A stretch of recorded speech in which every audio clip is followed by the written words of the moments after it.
Hello, my name is Ross Lindhout. I'm here with Raymond's marketing team, and I'm excited to be joined by Jessica Dore, Principal of Technology Risk Management with us. And today we're going to be talking about implementing robust IT security in business continuity planning, specifically for manufacturing operations. So we're really glad to have Jessica here with us.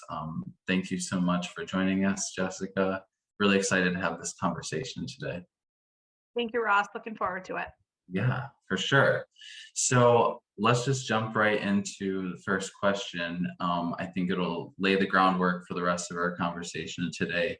So could you explain why would a threat actor want to hack a manufacturer? What would, I guess, their ultimate goal be, and why are we seeing manufacturers being attacked by cybersecurity threat actors?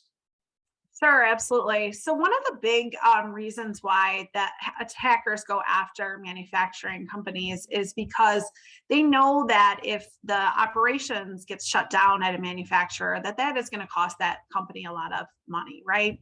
So one of the ways that they like to compromise a manufacturing organization is by getting ransomware into the environment. Ransomware, once it gets into the environment, it essentially locks down their systems. And so then essentially once the systems are locked down, that then will shut production down, because we know that a lot of things are run on technology, and without the proper systems up and running, you're not going to be able to run those operations.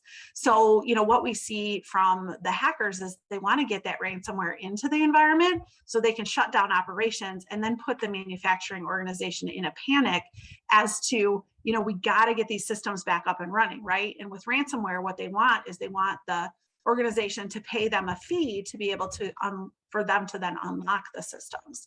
So they want to try to get like I said, these manufacturing organizations in a frenzy, so that then they will have to pay the fee to be able to get the systems back up and running.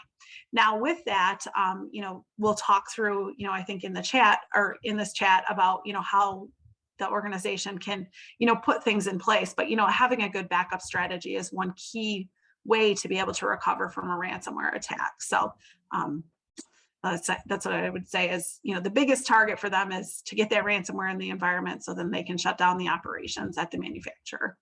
Right. Yeah, that makes a lot of sense. And I know something that we talk a lot about here at Raymond, especially with cybersecurity, is it's a business risk, and it's also not a matter of if, but a matter of when. So I know that for the audience that may be watching, they may be thinking, that's not going to happen to me. But I know that we, as we all know, there's no rhyme or reason to it. The hackers are just going to, do what they may. So I want to point that out for the audience that may be watching today, that it really is a matter of if, not when. So thank you for that answer. And so I wanted to move into next. What, in your experience, what are some of the biggest risks that you have seen that manufacturers aren't addressing?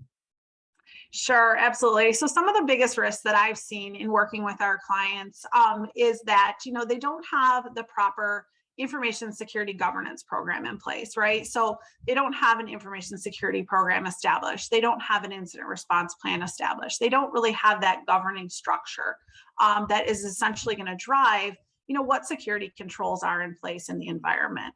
So that's huge. You have to have all those that governance in place to be able to essentially drive your security strategy across your operation. So that's one of the big things. I'd say another thing is patching. So we see that a lot of times, organizations are not keeping up to date with patches on their systems. When you don't patch your systems, that leaves them vulnerable to those hackers. And those hackers, that's low-hanging fruit for them. So they're just constantly out there, seeing if there's any, open holes or any unpatched vulnerabilities or anything along those lines. So, that's one of the things we've seen as well too, where organizations just don't keep up with their patching as they should. And it leaves open holes for those hackers to get in. Okay. Yeah, go ahead.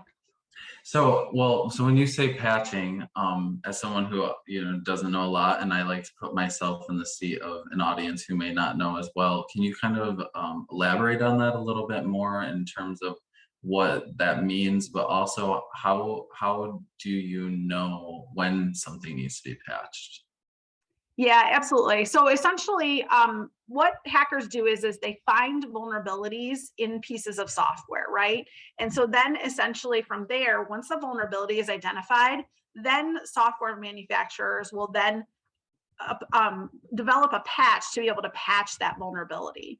So then the patches get released to anyone who's running that piece of software so that they apply. So very similar to like Windows patches, right? So a vulnerability gets identified in Microsoft's products. Microsoft develops a patch for the vulnerability. Those who are running those products then patch the software so that it is not vulnerable anymore, and that hole that was there is no longer there. So that's, from a patching perspective.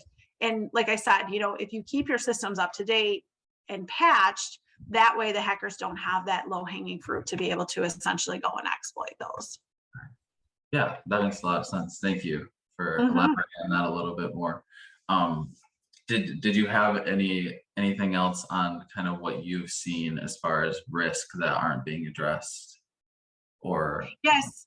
So when we were talking about ransomware and we're talking about backup strategies, right? So we've seen in a number of organizations where they haven't been able to recover from the ransomware attack by reverting to a backup because they didn't have a properly planned backup strategy in place. So that's another key aspect that you want to keep in mind, is making sure that you have your backups regularly performed, and then you also are air gapping those backups. So that means that you have your backups done on a media that is disconnected from the network, because what the hackers know is that a lot of times how organizations do recover from these attacks is just revert back to a backup from the data when before the ransomware got into the environment. Well, what they're doing now is for organizations that haven't air gapped their backups, they are essentially going right to the backups and encrypting those first. So that way, if they get in, then the organization can't revert to the backup because they've already encrypted the backup, right? wow, So making sure you have that backup strategy properly defined is very key. okay, that's a really great advice. Thank you for that. So the other part to this that I think is really important and that I wanted you to touch on was the business continuity planning part of it. So could you explain a little bit about what business continuity planning means? Why would that be important? Why does that need to be a part of this planning? Absolutely. So business continuity planning. So that's essentially planning so that your business can sustain operations in the event of a disaster. So that disaster could be a natural disaster, or it could be it could be a cyber attack that turns into a disaster if you are not able to recover. So the business continuity planning process goes through a series of steps where essentially you take a look at the organization as a whole and start planning, what are you going to do in the event that the building is gone, that the systems are compromised and you no longer can access them. You have to develop a plan that what is going to be our backup plan in the event that these things happen, right? And so it's then systematically going through and identifying, okay, what are our critical processes, and what business processes that do we need to have up in, say, 24 hours or 48 hours? And Mm, then identifying, okay, then if we have to have this up, what does that look like from a recovery perspective? And how do we then get that system back up and running, or get, relocated to a different location or something along those lines?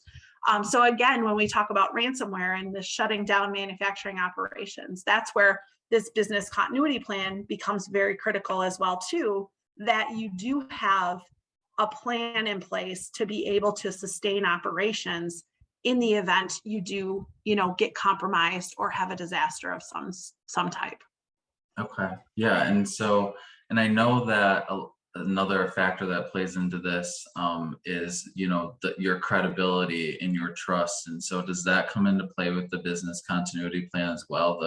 I guess the quicker you're able to get back up and running after an event, does that kind of help with the trust and the loss of the possible trust that if you were a manufacturer, that your clients, I guess, would have in you? Does that kind of come into play for business continuity as well? Yes, absolutely. So, when you suffer any type of attack, right?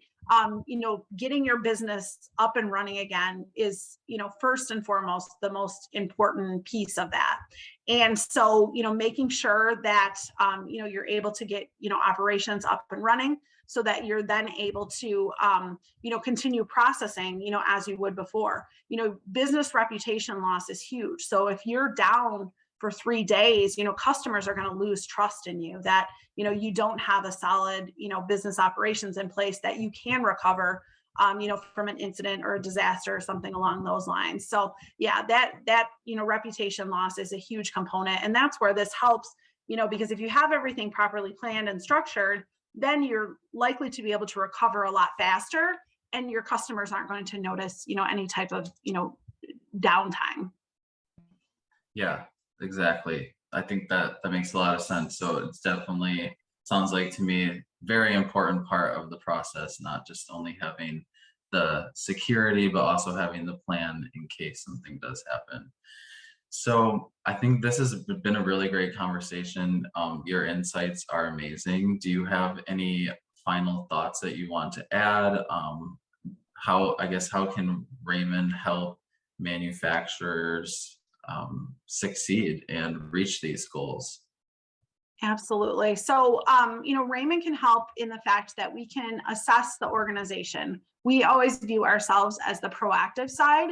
So we want to, come in, help our clients be proactive in making sure their environments are properly secured. So we can perform a security assessment to understand, what controls are in place and where any potential gaps would be. Also, from a vulnerability penetration testing perspective, we can perform testing just as a hacker would from that perspective to understand, are there any weaknesses? Are there any holes where the potential hackers could get in? We want to be the ones identifying those before the organization has a hacker that finds those and is able to get in and compromise the environment. Awesome. Well, thank you so much for your time today, Jessica. This has been really great insight into how manufacturers can start being proactive to protect themselves. And I know that Raymond has a lot of smart people just like you who are ready to help. So I really appreciate your insights. I think our audience will as well. So thank you for being here with us this afternoon. Thank you.